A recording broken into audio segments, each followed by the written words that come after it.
Etinga TV présente. Leçon d'histoire.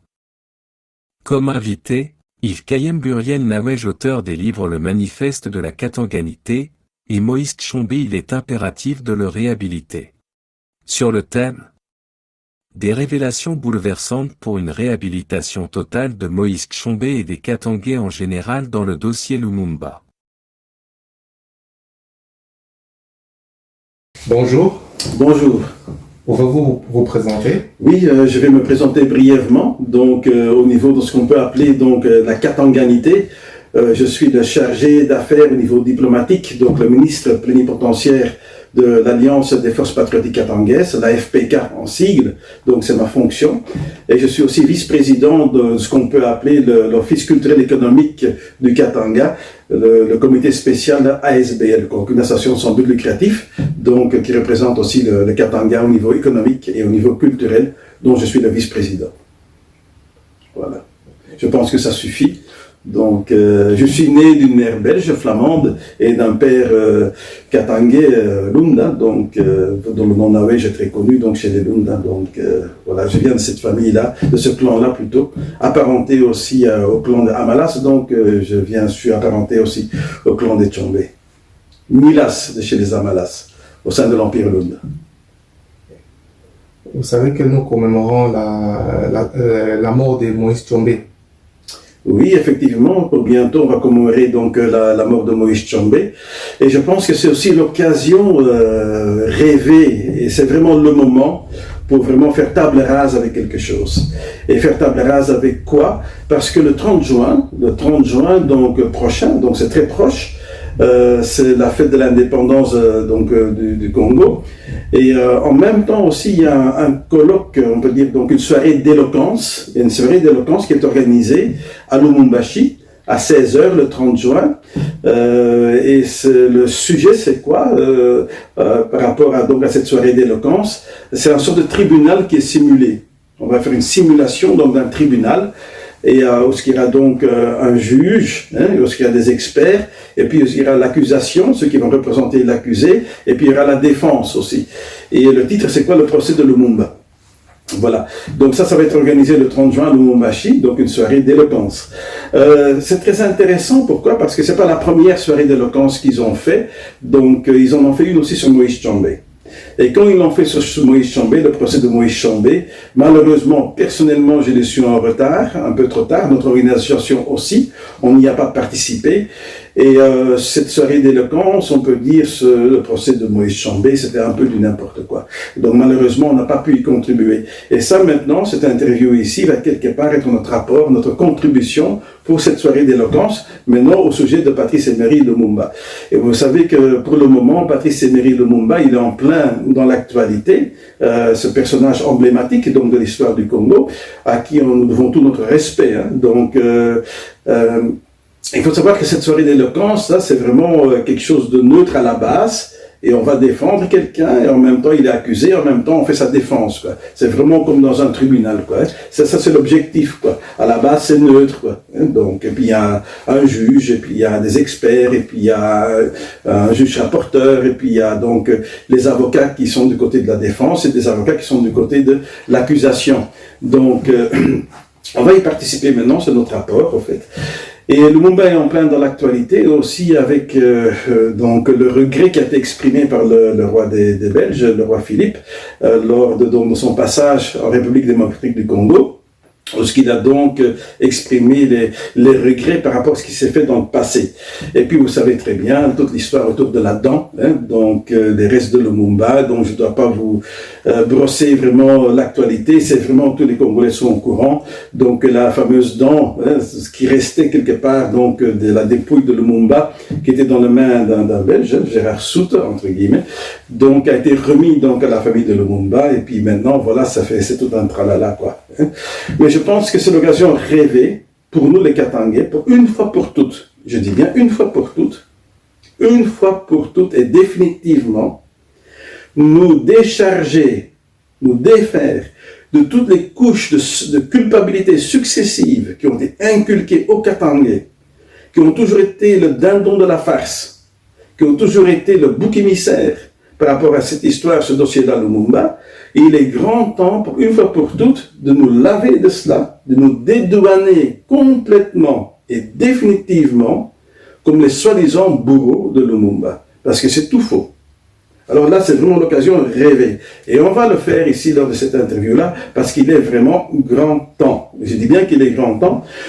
On a encore dû faire face à une déclaration très malheureuse du Premier ministre belge, Alexandre De Croo, quand il a s'exprimé devant les médias, devant la télé, lors de la remise donc, de la dent officiellement à la famille de Lumumba.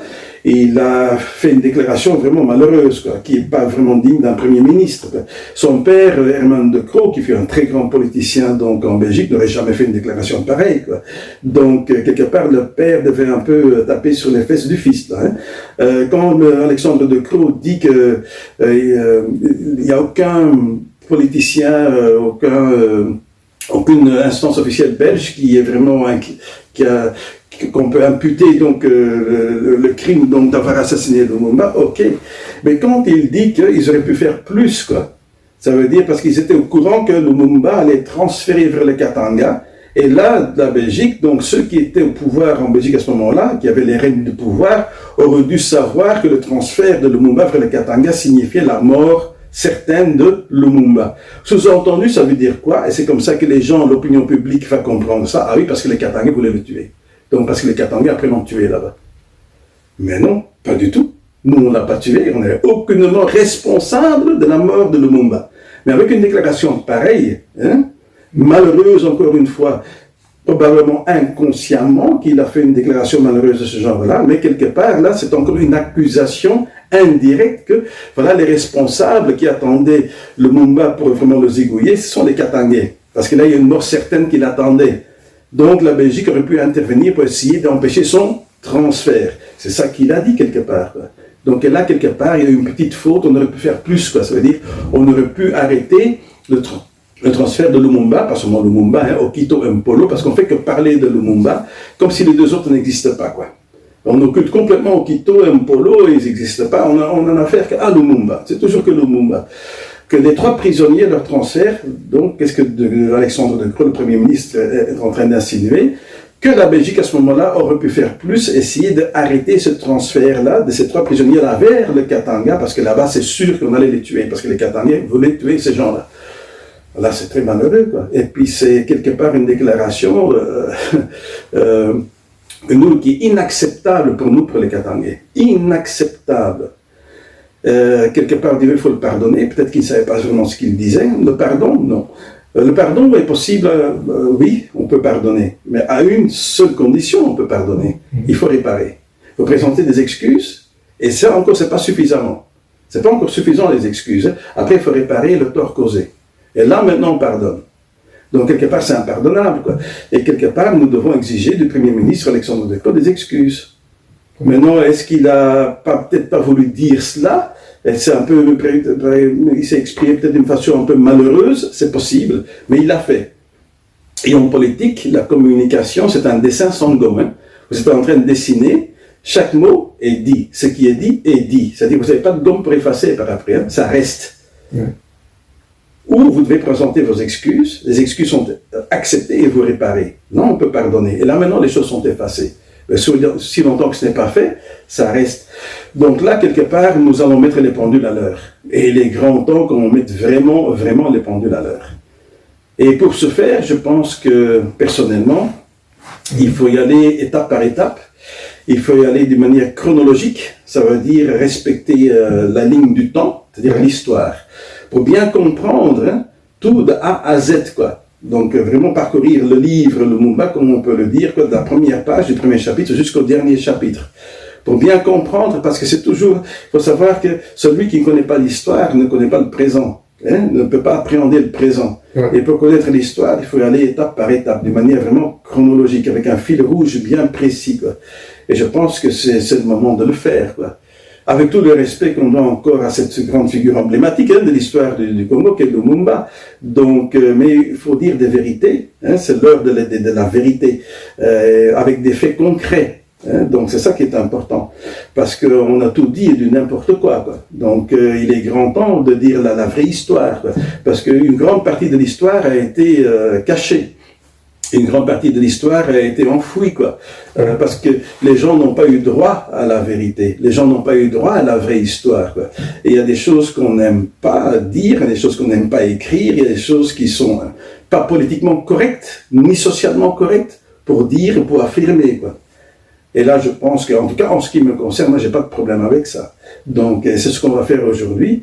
Donc, pour dédouaner complètement, acquitter complètement, les Katangais par rapport au dossier Lumumba. Il est grand temps. Et surtout dans les milieux panafricanistes, c'est horrible, c'est affreux. C'est dans le monde panafricaniste qui est surtout de la gauche, quoi. Ça veut dire le monde panafricaniste qui est axé sur le socialo-marxisme, quoi, un peu le communisme, là. Mais c'est incroyable, quoi. C'est toujours les Katangais, c'est toujours que Moïse Tshombe. Pourquoi? Parce qu'ils ne connaissent que cette partie de l'histoire qu'on leur racontait. C'est ce que les médias leur ont inculqué. Les médias les ont conditionnés là-dedans et ils ne font que répéter cela, quoi. Mais ils sont complètement à côté de la plaque, mais complètement à côté. Et vous savez, c'est tellement facile, hein. Une fois que ça commence avec les médias, qu'il y a un consensus au niveau des médias mondiaux, peu importe, hein, il y avait un consensus aussi bien des médias de la droite que des médias de la gauche, hein. Ça les arrangeait tous, mais alors tous, hein, qu'il y ait un bouc émissaire qui soit les Katangais. Ça les a tous arrangés lors de la guerre froide. Aussi bien la droite que la gauche. Il y a eu un consensus là-dessus. Alors si vous avez une presse mondiale qui donne une seule et la même information, c'est très facile après de conditionner des gens pour des générations. Hein. Je dis bien pour des générations. Je vous donne un autre exemple. Par exemple, aujourd'hui, tout le monde, par exemple, si je vous pose la question, hein, qui a libéré l'Allemagne? Qui a libéré l'Europe de l'Allemagne nazie? Qui a libéré l'Europe des nazis? Qui a libéré l'Allemagne des nazis? C'est quoi la réponse? Les États-Unis. Les États-Unis, les Alliés. Les Alliés. Eh bien, c'est tout faux. C'est tout faux, je vous le dis là maintenant tout de suite, c'est faux. C'est une fausse information. Ce sont les Russes. C'était les Russes. Ceux qui ont combattu, qui ont vaincu Hitler, les nazis, c'était les Russes. Et ce sont les Russes qui sont arrivés bien avant les Américains, bien avant les Alliés, à Berlin, qui ont vraiment fait la guerre là-bas de porte à porte, hein, de quartier en quartier. Et c'est eux qui ont vraiment combattu et fait subir aux nazis la défaite. Les Américains sont venus après, tout était déjà fini. Mais on dit les Alliés, les Américains. Et pourquoi est-ce que ça se fait que vous pensez que ce sont les Américains? Et que tout le monde, hein, quasi la totalité de la planète va dire les Américains. C'est à cause de quoi? Je vais vous dire une seule chose, la propagande. Et la propagande a été faite, celle-là, surtout avec quoi? Avec de l'audiovisuel. Par quel canal? Hollywood. Les films d'Hollywood. Terminé. Et tout le monde pense que c'est les Américains. C'était les Russes. Ça, c'est un bel exemple de quoi ce que les médias peuvent faire, hein, pour donner une certaine narration, une certaine version, et puis tout le monde va croire à cela, et puis ça va devenir comme un fait, quelque chose de vrai, alors que c'est tout faux. Et c'est là, c'est dans l'inconscient collectif et dans le conscient collectif. On dit c'est les Américains. C'est tout faux. Avec nous, pour les Katangais, il y a eu exactement la même chose. Il y a eu des films qui sont passés sur le grand écran, des films Lumumba, hein, qui ont fait des dégâts et qui ont raconté une narration, la narration politiquement correcte, lorsqu'on va accuser les Katangais, alors que tout est faux. C'est un film, on va en parler plus tard, hein, donc c'est l'haïtien Raoul Peck, hein, mais c'est une horreur ce film-là. C'est une diffamation en règle contre les Katangais, c'est une calomnie du début jusqu'à la fin. C'est une ignominie, c'est un film ignoble. Mais il est là, et il a parcouru les salles de cinéma dans le monde entier. C'est juste un exemple. Et quand c'est pareil, il faut toujours regarder d'où vient l'argent. Follow the money, comme on dit en anglais. Suivez l'argent. Ça veut dire quoi? Qui était le bailleur de fonds du film? Qui a donné l'argent? Qui a financé ce film-là? Parce que ce sont ceux-là qui ont un intérêt pour que cette histoire-là passe sur le grand écran. Alors je vous informe là tout de suite, hein, le public qui nous écoute, là. Le film Lumumba qui est passé dans les salles de cinéma dans le monde entier, qui a été donc régi par le régisseur haïtien Raoul Peck, hein, les bailleurs de fonds, je vais vous les citer tout de suite là. Premièrement, le Quai d'Orsay de Paris, le ministère des Affaires étrangères de Paris, ça veut dire l'État français, la communauté française ici en Belgique, donc du côté wallon, et l'Union européenne. Ce sont les trois grands bailleurs de fonds, comme par hasard. Ça veut dire, c'est cette histoire-là qu'on veut que ça passe, là, que les gens soient inculqués de cela, et c'est ce que les gens doivent connaître et savoir et penser. C'est tout. C'est un film pour normaliser la pensée des gens sur le sujet de Lumumba. Par des gens qui avaient un intérêt pour que ça soit la soi-disant version correcte et officielle, entre guillemets. Alors que c'est tout faux. Mais tout faux. Et on peut revoir ça en détail lors de... Vous venez de parler de Raoul Peck avec les films de Lumumba. Vous pouvez aller en profondeur? Oui, on va certainement encore aller en profondeur sur ce sujet-là, absolument. Mais commençons un peu par l'histoire. Premièrement, déjà, dans ce que les gens disent, ce que les gens pensent, si vous posez des questions au commun des mortels dans la rue, qui est le père, l'héros de l'indépendance du Congo? Qui est le grand artisan de l'indépendance du Congo? Tout le monde va vous dire Lumumba. Lumumba. C'est tout faux. Encore une fois, c'est tout faux.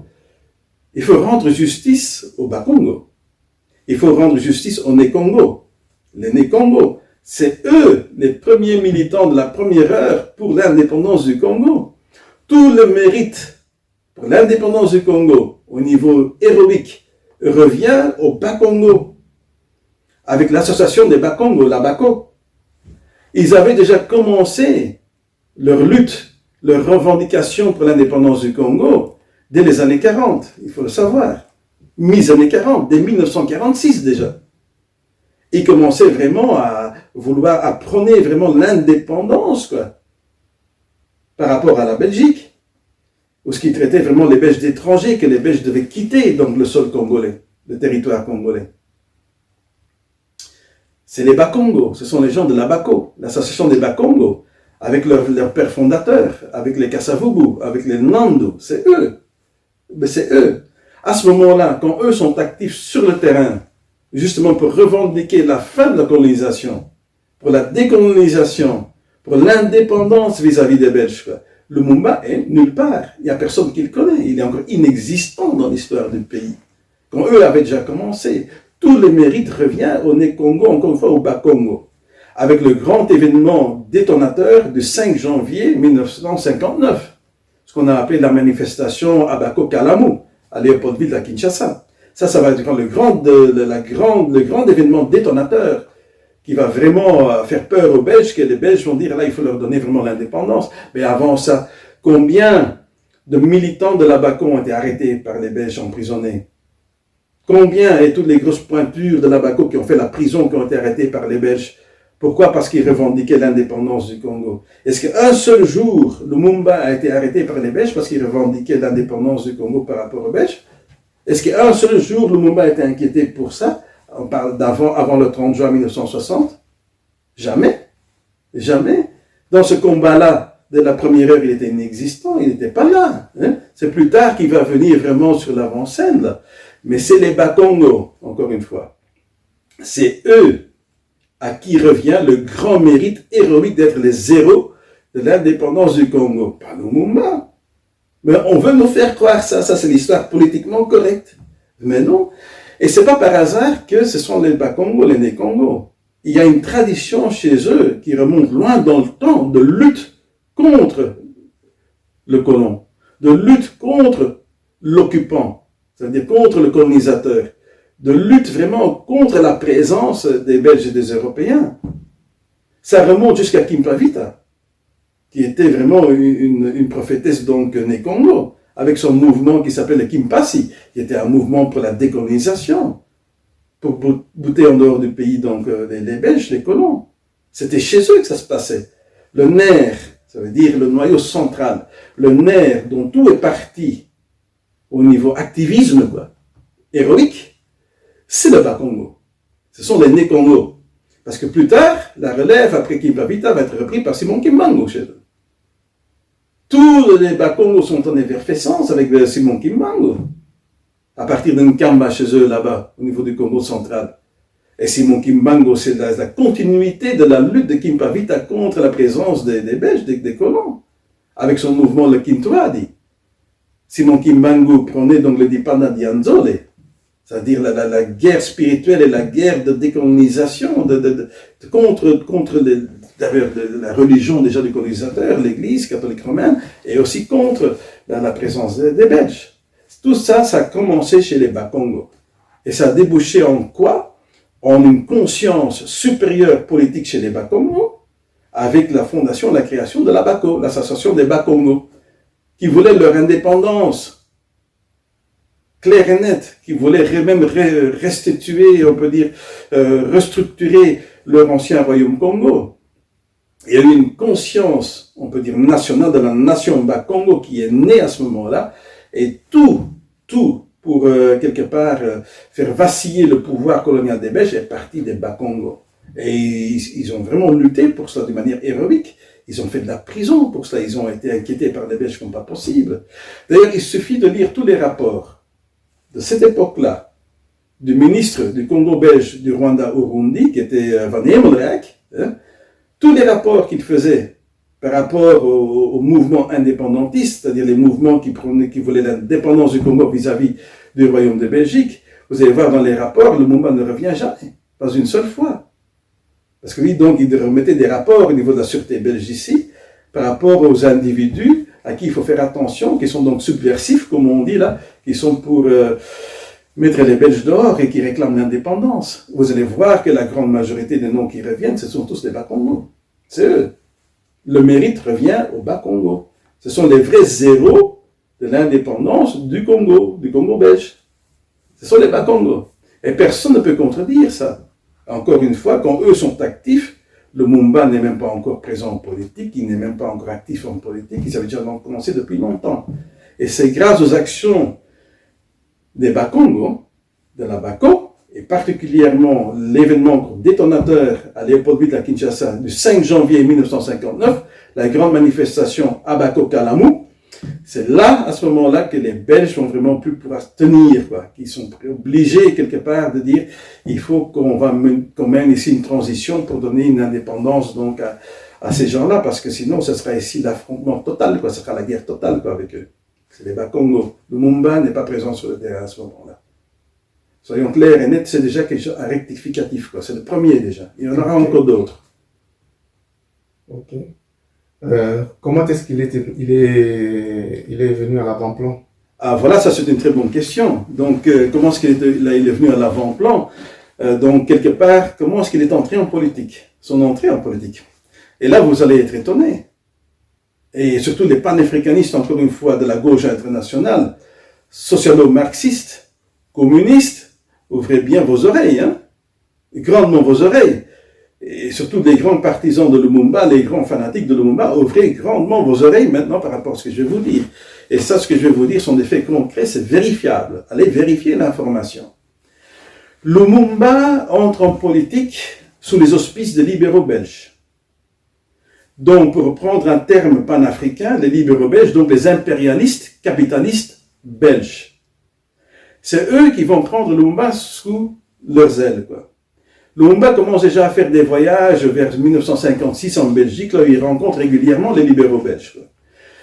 Plus particulièrement, son parrain, on peut dire, son parrain politique, c'est Auguste Buisseret, qui est donc une figure prominente au sein du Parti libéral belge, au niveau francophone, chez les Wallons. Et qui est Auguste Buisseret? Un ancien ministre des colonies. Donc un ancien ministre des colonies est le premier parrain politique de Lumumba. Et donc un parrain politique qui est dans quel camp? Du camp des impérialistes, des capitalistes, pour reprendre ce terme-là de l'époque, lors de la guerre froide. C'est là où il va entrer en politique. Donc Lumumba est coopté par les libéraux belges, par les impérialistes capitalistes belges, quoi. Il est coopté à ce moment-là. Il fait plusieurs voyages, il les rencontre plusieurs fois. Et à un moment donné, au retour d'un de ces voyages, quand il va revenir d'un voyage vers la Belgique à Bruxelles pour rencontrer donc ses parrains politiques, je répète encore une fois, qui sont des impérialistes capitalistes belges, des libéraux belges, il est avec eux à ce moment-là, il est dans ce camp-là à ce moment-là, il est avec eux, il reçoit des enveloppes, on le trimballe un peu partout, et on le présente partout, dans ces milieux-là.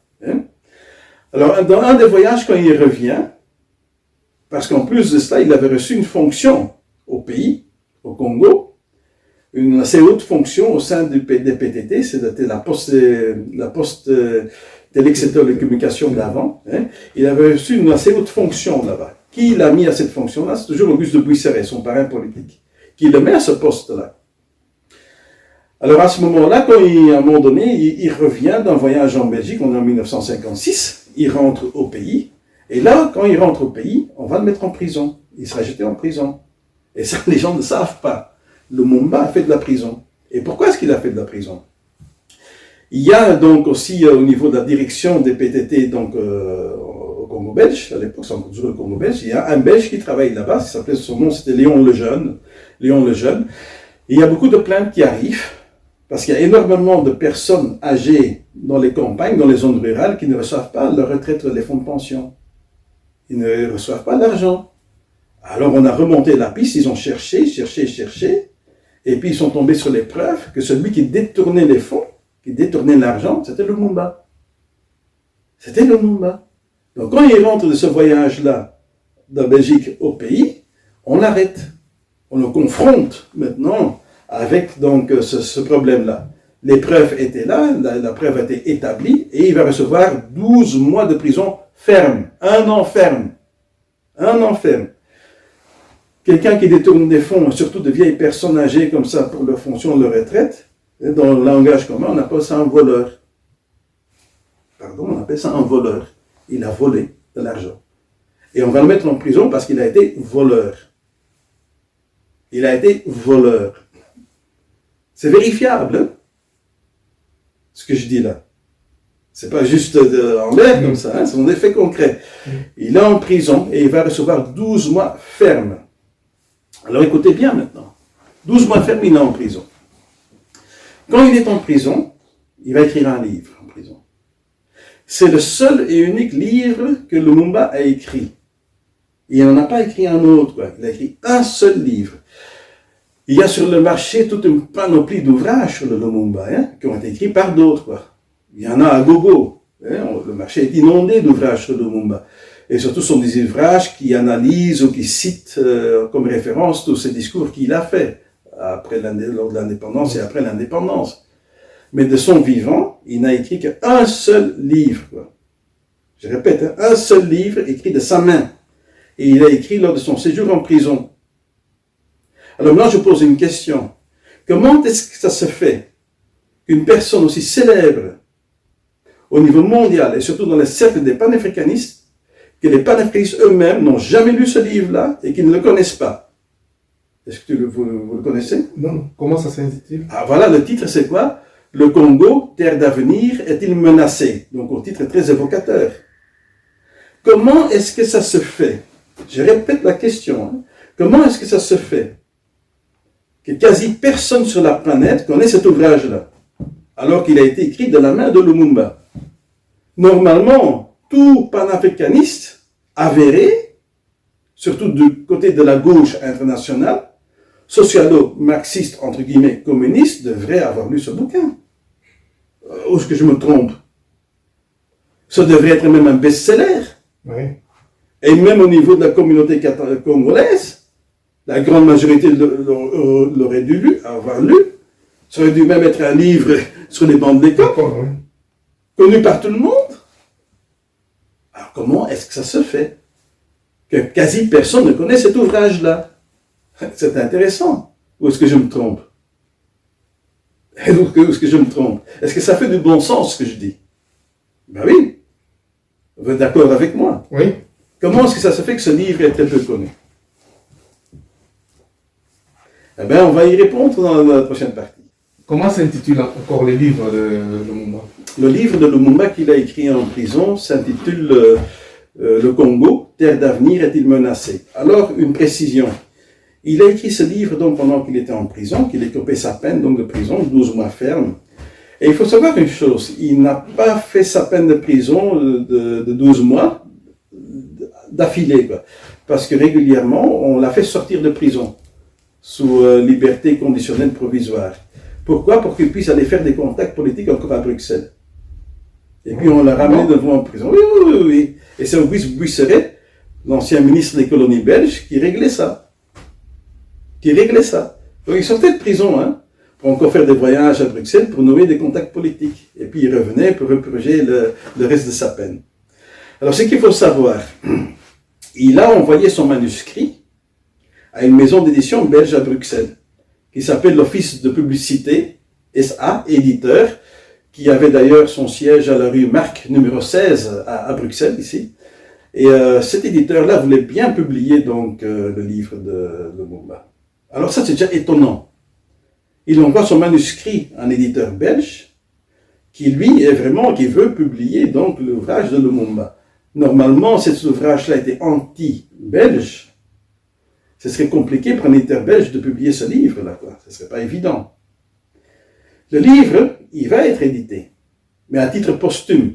C'est-à-dire, le livre va sortir, vraiment édité par cet éditeur-là qui avait reçu le manuscrit en 1961. Seulement en 1961. Mais il a envoyé le manuscrit en 1957 déjà, pendant qu'il était en prison. Mais l'éditeur ne va que l'éditer à titre posthume, en 1961. Et là encore, normalement, certainement en 1961, après qu'il ait fait son fameux discours à l'indépendance, au 30 juin 1960, là, Lumumba est connu dans le monde entier. C'est là où son étoile monte, quoi. Certainement après, ce livre-là devrait avoir eu un succès extraordinaire, a dû faire un tonnerre extraordinaire, quoi, sur le marché du livre. Ce n'est pas le cas. Pourquoi? Pourquoi? Ah, bonne question. N'oubliez pas ce que je vous ai dit dès le départ. Lumumba est entré en politique sous les auspices des impérialistes capitalistes belges, Auguste Buisseret, les libéraux belges. Donc il est dans ce temps-là. Donc s'il a écrit un bouquin à ce moment-là, ben, c'était un bouquin qui était complètement politiquement correct par rapport aux Belges. On va aller même plus loin que ça. C'est un ouvrage qui fait l'apologie de la colonisation. C'est un ouvrage où Lumumba lui-même, loue les œuvres civilisatrices des Blancs au Congo. Je répète, ça fait froid au dos, Ouais. Ah voilà, il y a de quoi tomber de son nuage, et que Lumumba tombe complètement de son piédestal. Lumumba a écrit un livre où il est 100% en faveur de l'œuvre coloniale, civilisatrice des Belges au Congo. Complètement le contraire de comment on le connaît là aujourd'hui. Complètement l'opposé du contenu de son discours du 30 juin 1960. Et on est en 57, 3 ans avant. J'ai ici quelques fiches avec moi, je vais lire juste quelques passages de ce livre-là, pour que les gens aient une idée de ce qui est dans le livre. Il faut bien ouvrir les oreilles. Ça vient de la plume, de la main de Lumumba. Ça vient de son cerveau, de sa pensée à ce moment-là. Et puis il dit lui-même que sa pensée est très sincère. Alors écoutez, ça c'est Lumumba, dans l'ouvrage « Congo, terre d'avenir, est-il menacé ?» Quand il a écrit ça en prison, donc en 1957, il a envoyé le manuscrit à un éditeur, donc en Belgique, là, office de publicité, rue Marc 16 à Bruxelles, là, et cet éditeur-là va vraiment éditer sa titre posthume en 1961. On a caché cet ouvrage-là. On l'a caché. Jusqu'aujourd'hui, il ne faut pas que les gens lisent, découvrent ça, quoi. C'est tout. En jetant un coup d'œil rétrospectif sur le passé, en comparant le noir du Congo d'hier et celui d'aujourd'hui, on peut reconnaître en toute conscience que la Belgique n'a pas failli à sa mission. Et qu'en dehors de quelques erreurs, beaucoup de belles et grandes choses ont été réalisées et continuent de se réaliser.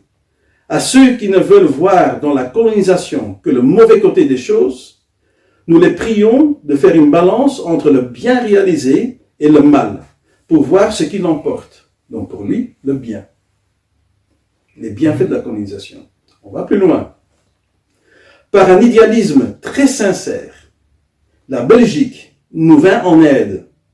Elle parvint à enrayer la maladie, à nous instruire, à faire disparaître de nos mœurs des usages peu humains, à nous rendre notre dignité humaine, à faire de nous des hommes heureux, vigoureux, bref, des civilisés.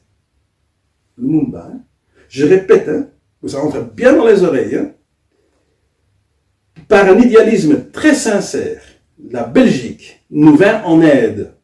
Elle parvint à enrayer la maladie, à nous instruire, à faire disparaître de nos mœurs des usages peu humains, à nous rendre notre dignité humaine, à faire de nous des hommes heureux, vigoureux, bref, des civilisés.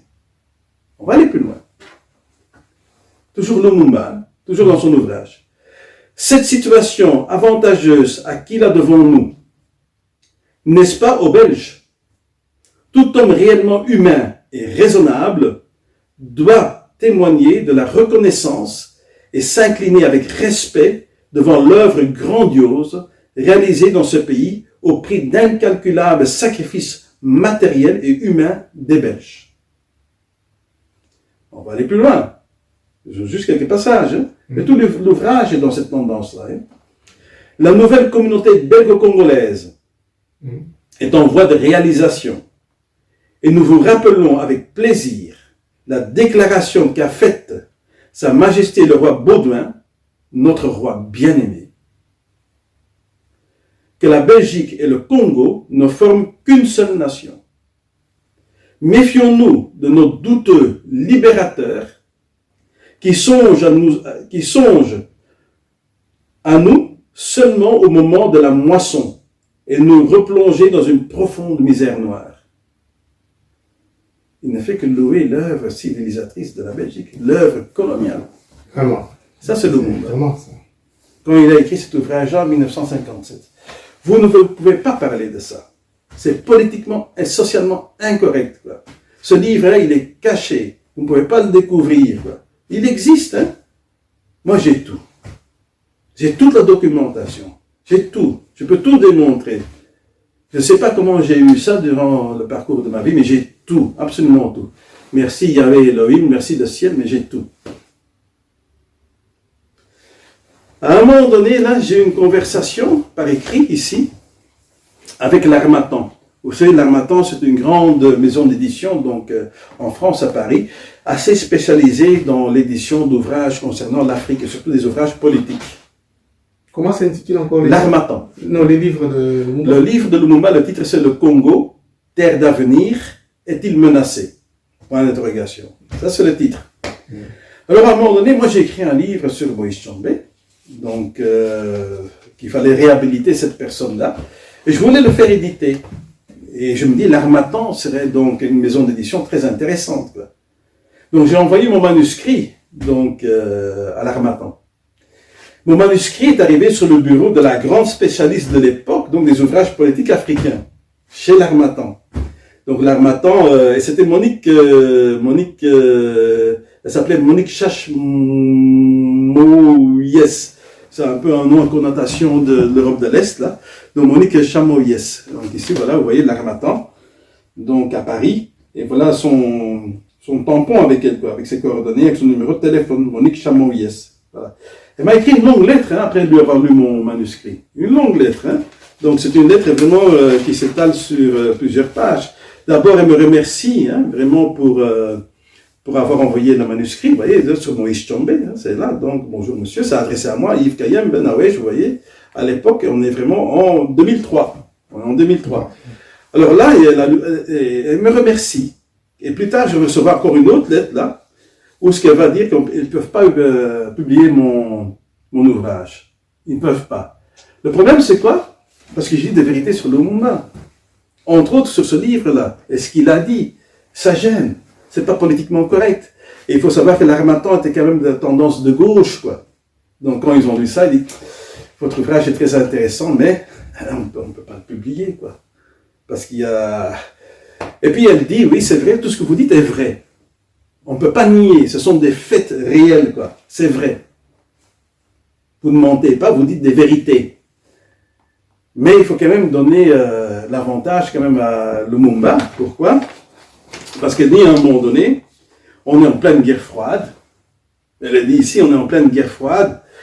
Et vous savez que bon, il fallait choisir un camp. Lumumba a choisi à un moment donné un certain camp, et puis au début, et puis il a changé de camp. Et c'est vrai qu'il était d'abord avec les impérialistes, capitalistes belges, et après il leur a tourné kazakh, comme on dit, il a tourné sa veste, il allait dans l'autre camp. Et il dit, mais ça c'est...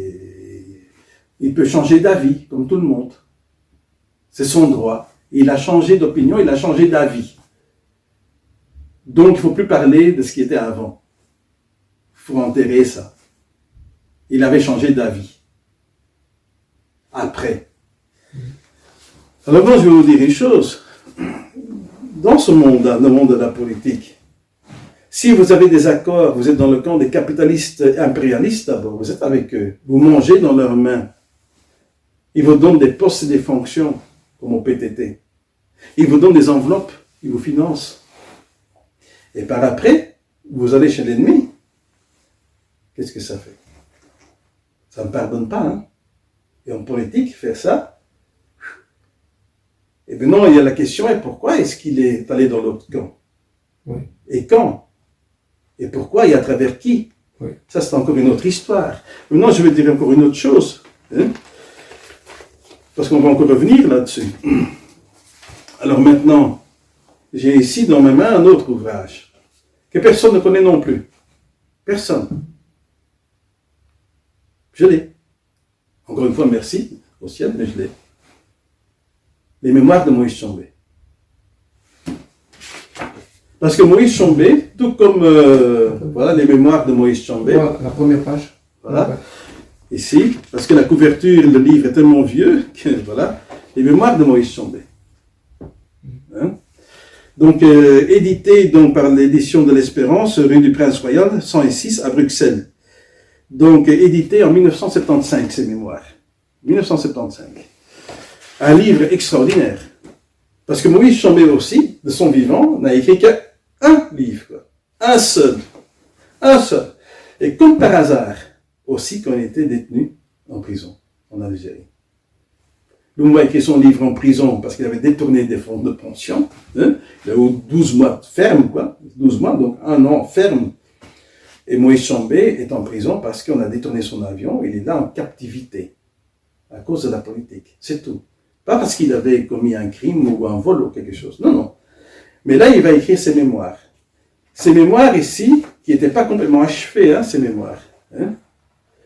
Parce qu'il a envoyé donc des courriers à son fils Jean Ditent Tchombé pour compiler donc ses mémoires. Quoi. Ils n'ont pas été complètement achevés. Donc, ils n'ont pas été terminés, mais c'est ça la compilation. Quoi, de toutes les lettres qu'il a envoyées quoi, à son fils Jean Ditent pour ce livre-là. Donc, les mémoires de Moïse Tchombé. Ici aussi, ce livre-là, personne ne connaît. Même raison. Il ne faut pas que les gens le connaissent. Il ne faut pas que les gens le connaissent. Et surtout pas les panafricanistes. Il ne faut pas que les panafricanistes lisent cet ouvrage-là. S'ils lisent ça, ils vont découvrir un Tchombé qu'ils ne pouvaient pas s'imaginer qu'il a existé. À l'image de Jomo Kenyatta, qui était parmi les durs contre Tchombé à l'époque, avec les Nasser, les Nkwame Nkrumah, etc. Pourquoi? Parce que Tchombé ne voulait pas s'aligner au bloc de l'Est, quoi. Mais même pas non plus au bloc de l'Ouest, quoi. Il était neutre. Il prenait le neutralisme, quoi. Que l'affaire de la guerre froide ne concernait pas les Africains, qu'il ne fallait pas être du côté de l'Est ou de l'Ouest, quoi. Et quand Jomo Kenyatta a rencontré Moïse Tchombé, il a vraiment une fois pu parler avec lui, il a complètement changé. Il est devenu un admirateur de Moïse Tchombé, ça très peu de gens le savent. Quand il a pu entendre de la bouche de Moïse Tchombé, la pensée réelle de Moïse Tchombé, sa vision de Moïse Tchombé, ça a fait complètement tourner Jomo Kenyatta. Quand les panafricanistes lisent cet ouvrage-là, ils vont découvrir un panafricain, Moïse Tchombé. Si Moïse Tchombé avait écrit ce que je viens de vous lire là, que Lumumba a écrit au sujet de l'œuvre coloniale belge, tout le monde aurait dit, voilà, ça confirme qu'il était l'homme des Blancs. Ça confirme qu'il était vraiment le valet des Occidentaux. Parce que ce que la presse a voulu le faire croire, a toujours dit. Mais c'était tout le contraire. Vous lisez cet ouvrage-là, vous allez découvrir quelqu'un qui critique sérieusement l'œuvre coloniale. Sérieusement. Et qui n'a fait que ça, au fait. À l'opposé donc de ce qu'on vient de lire au sujet de Lumumba. Et ça aussi c'est une réalité, c'est une vérité que les gens doivent connaître. Quoi. Ici vous avez un ouvrage extraordinaire quoi, d'un vrai homme d'État qui avait une vision pour le Katanga et pour l'Afrique incroyable. Quoi. Vous ne pouvez pas vous imaginer quand vous lisez ça. Tout panafricaniste qui lit ça va changer d'avis au sujet de Moïse Tshombe. Tout comme Jomo Kenyatta à l'époque. Il faut savoir une chose, Moïse Tshombe a été combattu. Pendant que Lumumba était loué, l'autre était combattu. Parce qu'il ne voulait pas s'aligner. Moïse Tshombe était pour un certain type de décolonisation que les autres ne voulaient pas. C'est-à-dire il combattait le fumeux concept de l'intangibilité des frontières issues de la colonisation de la conférence de Berlin, etc. Il voulait un retour aux frontières naturelles pré-coloniales. Alors que le bloc socialo-marxiste, communiste, parce qu'ils avaient la pensée marxiste des grands États centralisés, voulait laisser l'Afrique avec, donc, au sein, donc, à l'intérieur des frontières arbitraires et artificielles coloniales. La conférence de Berlin. Oui, eux, ils sont pour l'intangibilité, donc, des frontières issues de la colonisation, de garder les pays tels qu'ils sont. Bon, Tshombe disait non. Il faut casser ces frontières-là. C'est là que nous allons nous libérer. Pas en gardant ces frontières artificielles, issues de la colonisation et qui sont arbitraires. Parce que ça donne une longévité à la colonisation. Qui a eu raison? Moïse Tshombe. Moïse Tshombe. Parce que jusqu'à aujourd'hui, qu'est-ce que ça a donné, tous ces pays-là? Ils sont encore toujours sous le joug de la colonisation, de la néocolonisation, peu importe le mot. Toujours, jusqu'à aujourd'hui. Jusqu'à aujourd'hui, rien n'a changé. On est toujours dans la dépendance. On est toujours assujetti. On est toujours sous tutelle. Justement, avec ces pays-là. Il y avait le groupe de Casablanca, il y avait le groupe de Monrovia, qui avaient des idées opposées. Et parce que Moïse Tshombe ne voulait pas entrer dans leur vision à eux, ils l'ont combattu par tous les moyens. Mais c'est tout. Alors on vient de voir là maintenant que donc, cet ouvrage-là de Lumumba est bien existant, et ça donne une toute autre image de Lumumba. Ou est-ce que je me trompe? Oui. C'est vrai qu'on peut changer d'avis par opportunisme politique, parce qu'il a changé que d'avis par opportunisme politique. Alors la bonne question maintenant à se poser, qu'est-ce qui a fait qu'il a changé de camp? Qu'est-ce qui a fait qu'il a changé de camp? Mais c'est pas encore fini, parce que il va pas immédiatement changer de camp, parce qu'il va encore jouer un très grand rôle pour les Belges. À un moment donné. Ils vont l'utiliser pour quelque chose de bien précis, qu'on va voir dans la prochaine partie. Je voudrais savoir comment est-ce que Lumumba est arrivé en politique. Oui, donc on a déjà un peu parcouru cela, mais on va aller une étape un peu plus loin. Donc comme je vous ai expliqué que Lumumba était en prison, qu'il avait reçu 12 mois ferme, il va écrire là-bas son ouvrage, Le Congo, terre d'avenir, est-il menacé? Et qu'est-ce qui va se passer? Donc on le libère de temps en temps de prison pour aller faire des contacts politiques. Et à un moment donné, on va complètement le sortir de prison. Parce que c'était vraiment important, d'une importance capitale pour les capitalistes impérialistes belges de sortir Lumumba de prison. Parce qu'à ce moment-là, il est toujours encore avec eux. Il n'a pas encore changé de camp. Pourquoi? Parce que les Belges ne savent plus tenir. C'est-à-dire qu'il y a une vague d'indépendance un peu partout qui déferle sur le continent africain. Donc les pays accèdent à l'indépendance. Et là maintenant, il y a une pression énorme sur la Belgique aussi pour vraiment commencer à s'organiser pour donner donc l'indépendance donc au Congo belge. Donc les Belges sont contraints à ce moment-là d'organiser ce qu'on appelle la table ronde belgo-congolaise, la fameuse table ronde belgo-congolaise, qui devait donc gérer la transition donc du Congo vers son indépendance. À ce moment-là, au début, écoutez bien ce que je vais vous dire, c'est vérifiable, au début des travaux de la table ronde belgo-congolaise, Lumumba n'est pas présent. Dans la fameuse chanson là, Indépendance Tcha-Tcha, est-ce que vous entendez le nom de Lumumba présent à la table ronde? On chante Moïse Tshombe, les Kalonji, Bolikango, tout ça là, Kassavubu, mais pas Lumumba. Pourquoi? C'est quand même le père de l'indépendance du Congo, non? Oui, c'est quand même l'héros de l'indépendance. Pourquoi il n'était pas là à la table ronde belgo-congolaise au début des travaux? Parce qu'il est en prison. Encore? Il est encore en prison, oui, il est en prison. Alors maintenant, la table ronde belgo-congolaise débute ses travaux sans Lumumba. Il est en prison. Les Belges sont devant un gros problème. Pas seulement les Belges, la communauté occidentale. On peut dire le bloc de l'Ouest, quoi. Avec les Américains et tout ça, là, les Français. Ils ont un problème majeur maintenant. Pourquoi? Parce que, il faut savoir une chose, c'est que les délégations congolaises qui sont présentes à la table ronde belgo-congolaise sont tous à teinture tribale. Sans exception. Quand on a donné autorisation à la création des partis politiques au Congo, pour voir les figures qui allaient donc émerger comme leaders au niveau du Congo, au niveau de ces partis-là, pour après les amener à la table ronde belgo-congolaise. Tous les partis qui sont créés, quasi tous les partis qui sont créés, à l'exception de 2, étaient tous de teinture tribale, ethnique, sans exception.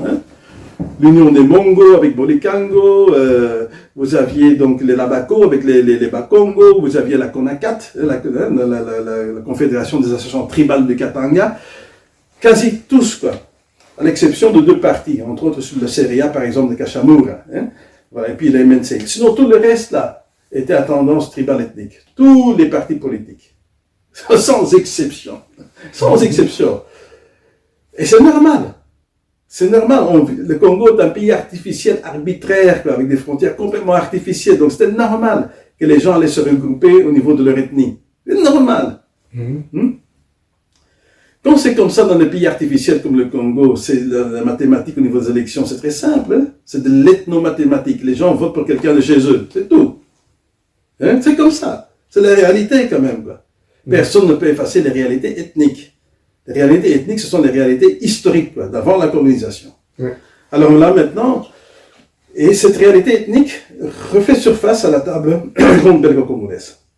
L'ABACO, l'association des Bakongo, prône l'indépendance pure et simple du Bakongo. Ils veulent leur indépendance non négociable. Ils veulent être souverains sur leur terre, quoi, de leurs ancêtres, quoi. Ils viennent avec ça à la table ronde belgo-congolaise. Il faut savoir que les Né-Congo, donc, quand même, c'est un grand bloc, c'est une grande ethnie.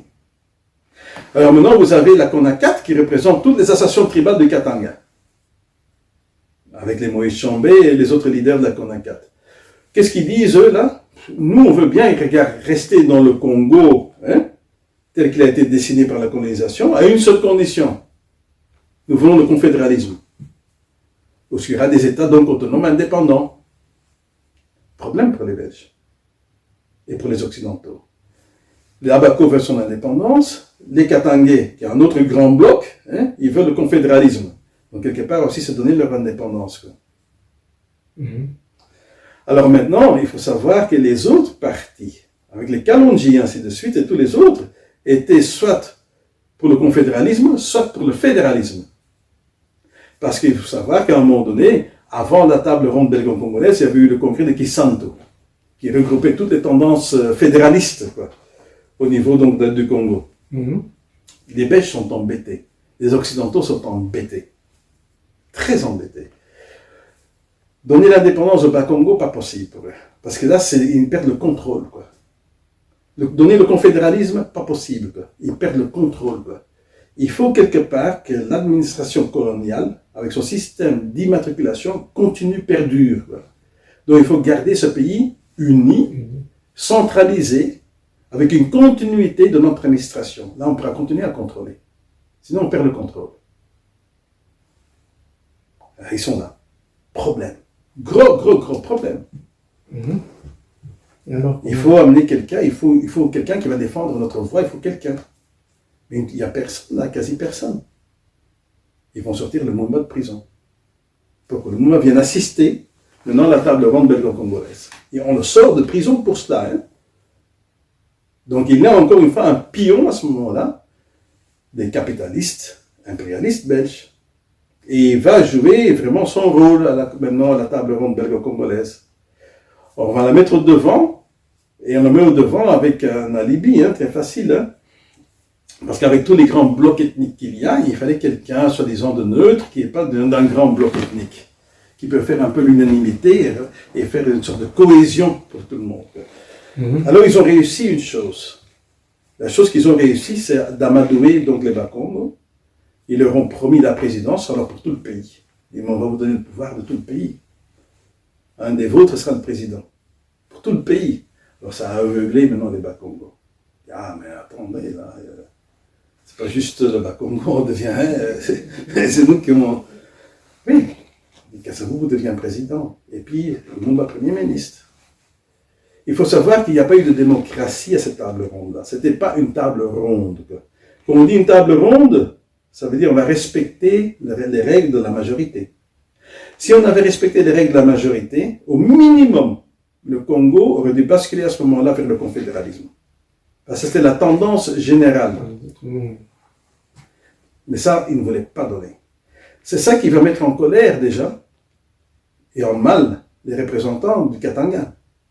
Parce qu'ils disent, ben là, maintenant on est majoritaire, notre opinion triomphe ici, le fédéralisme, et vous ne voulez pas nous donner ça.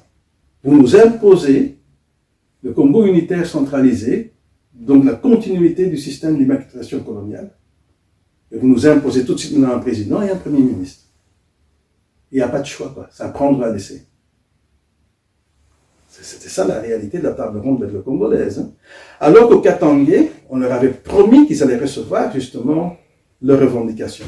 Avant, déjà en amont, on va les trahir, on les a menti. On nous a menti. On nous a sérieusement menti là-bas. On nous a joué un tour, un sale tour, comme on dit. Mhm. On nous a poignardé dans le dos là-bas. Et voilà qu'arrive maintenant quoi? Eh bien, c'est un fait accompli. Un fait accompli. Donc le Congo va aller vers son indépendance le 30 juin 1960, hein, effectivement, avec Assabou comme président et Lumumba comme premier ministre. Mais après, maintenant, la table ronde belgo-congolaise, Lumumba sait qu'il va devenir premier ministre, l'indépendance et ainsi de suite. Kasavubu sera président. C'est là que Lumumba va tisser beaucoup de contacts maintenant. Et Lumumba va faire un voyage où il va rencontrer une Nkrumah, une Kwame Nkrumah du Ghana. Un Nkrumah qui était socialo-marxiste, léniniste, communiste, va détourner, comment dirais-je, Lumumba dans l'autre camp. Va lui proposer de rencontrer des personnes de la gauche internationale de l'époque, comme on dit, hein, et qui vont promettre à Lumumba rêve et merveille, quoi.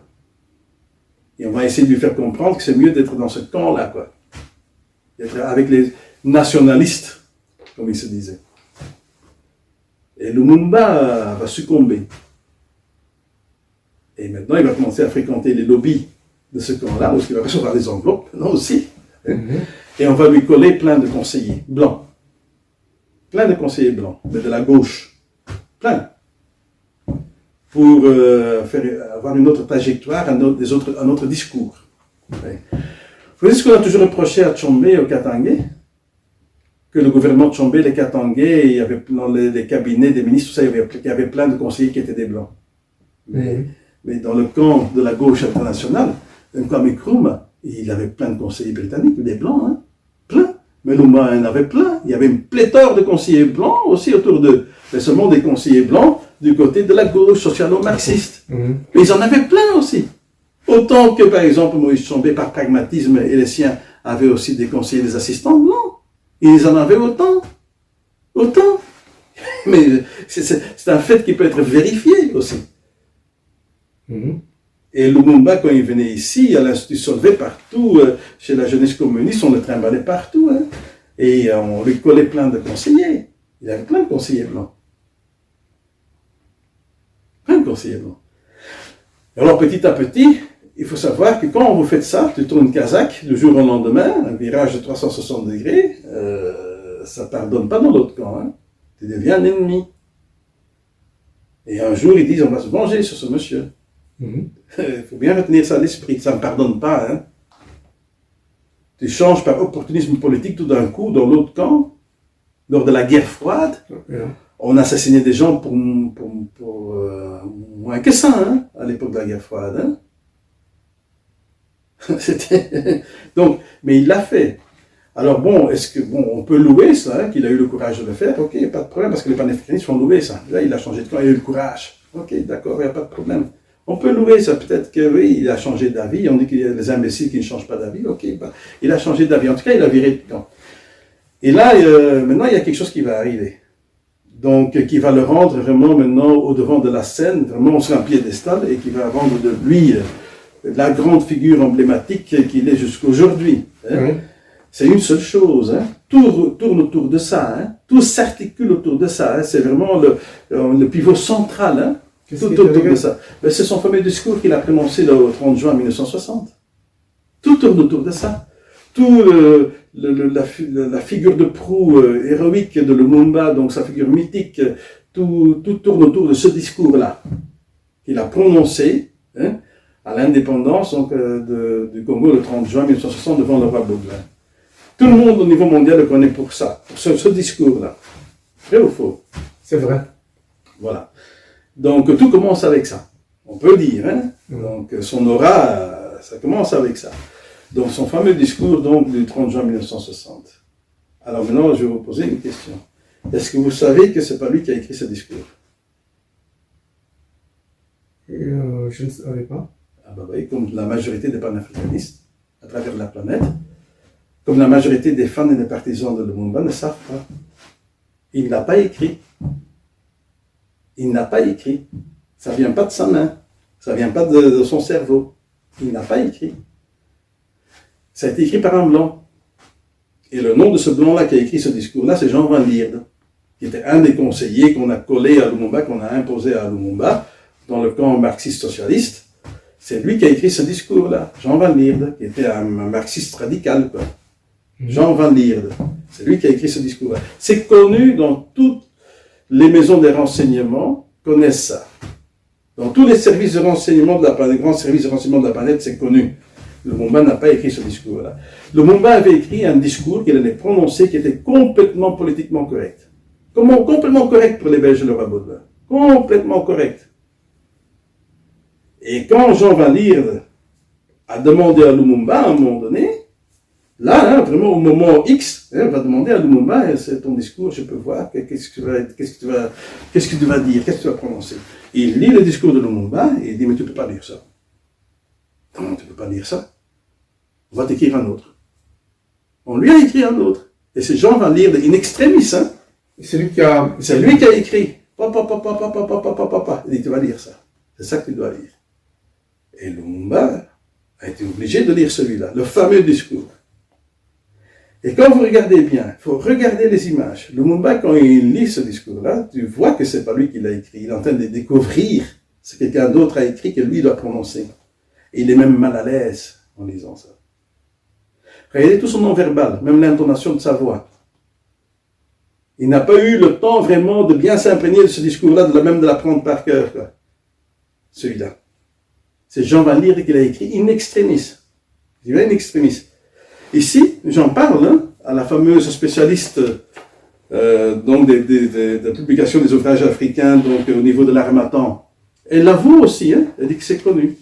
Même dans les grandes maisons d'édition de gauche, c'est connu que ce discours-là, Lumumba n'a pas écrit que c'est Jean Van Lierde. Elle a même contacté par rapport à tout ce que j'avais écrit, Benoît Vragen, qui était le grand spécialiste, et ainsi de suite, qui tout le monde l'atteste. Il dit oui, ce n'était que dans la tête de Van Lierde, tout ça. Elle le dit ici aussi. Même Victor Nendaka, qui était le chef de la sûreté à l'époque là, du pays, au niveau de l'État congolais, mais il a toujours dit, c'est Jean Van Lierde qui l'a écrit. C'est connu. Par des initiés, par un petit public, c'est connu. Mais le monde, le grand monde, c'est-à-dire la masse des gens, ne doit pas savoir ça, ne peut pas savoir ça, parce que ça va faire tomber encore une fois le monde de son piédestal. C'est pas lui qui l'a écrit. Mais c'est logique un peu, parce que c'est suicidaire, quoi. Imaginez-vous, normalement, ça ne fait pas de sens. À la déclaration de l'indépendance, tu es Premier ministre. À partir du lendemain, là, tu vas avoir les rênes du pays en main pour gouverner, et tu fais un discours pareil. Ça a quel sens, ça? C'est pour te tuer directement ta carrière dès la première seconde, quoi. On peut dire, mais c'est pas intelligent, quoi. Ça fait pas de sens, quoi, au niveau, ça fait pas de... Après, tu as des idées nationalistes comme lui, il avait, ben, tu vas les mettre en place, quoi. Tu étais Premier ministre, quoi. Tu vas t'en occuper, quoi. Tu vas faire des choses vraiment en pratique, quoi. Tu vas t'occuper de réaliser tes idées, quoi. Hein? De réaliser ton projet de société. En toute quiétude, il n'y a personne qui va t'inquiéter, tu es Premier ministre, quoi. Pourquoi est-ce que tu fais un discours pareil incendiaire comme ça, là, pour quelque part, toi-même, je sais pas comment dire, Harakiri.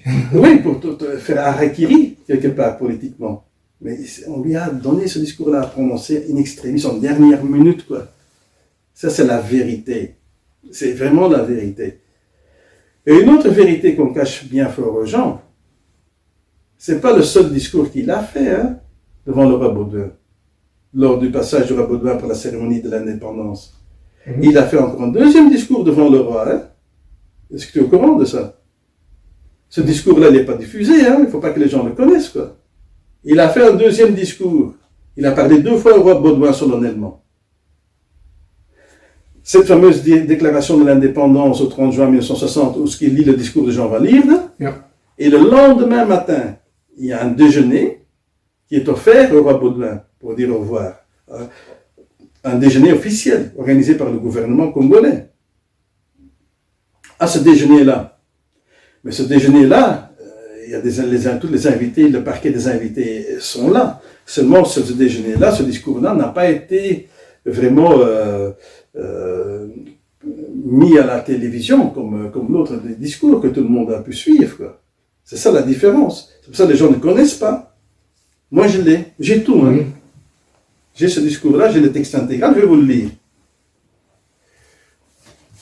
Voilà, et ça, il faut bien comprendre, ça c'est le lendemain du fameux discours, hein, donc du 30 juin de l'indépendance, hein, le discours incendiaire. Ça c'est le lendemain matin. Hein. On va quand même vite lire celui-là.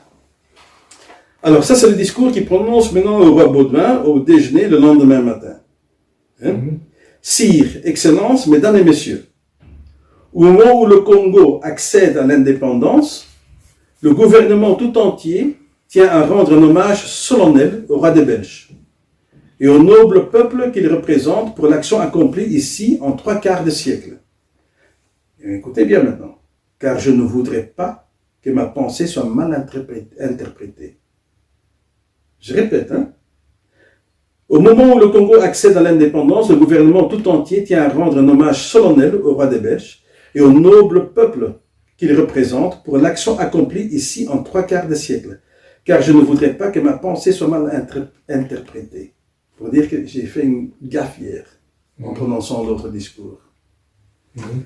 Le chef de l'État et les membres du gouvernement se sont recueillis avec Sa Majesté le Roi devant les tombes des pionniers comme devant la statue de Léopold II, premier souverain de l'État indépendant du Congo. Depuis l'époque, s'est édifiée une ville dont nous sommes fiers, donc Léopoldville, qui porte le nom de Léopold II, que messieurs les membres des délégations étrangères ont pu admirer, et qui n'est qu'un aspect du Congo moderne. Ces réalisations magnifiques qui font aujourd'hui la fierté du Congo indépendant et de son gouvernement, c'est grâce aux Belges que nous le devons. À ce Congo, la Belgique a reconnu l'indépendance sans retard et sans restriction, une indépendance complète et totale.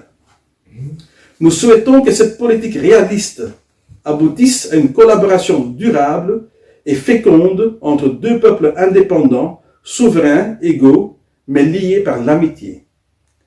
Je lève mon verre à la santé du roi des Belges. Vive le roi Baudouin, vive la Belgique. Vive le Congo indépendant. Patrice Emery Lumumba, le lendemain du fameux discours, le lendemain matin, pour dire « je m'excuse, pardon ». C'est un discours tout à fait le contraire de celui-là. Voilà. On cache ça, sciemment. Et on va encore continuer après.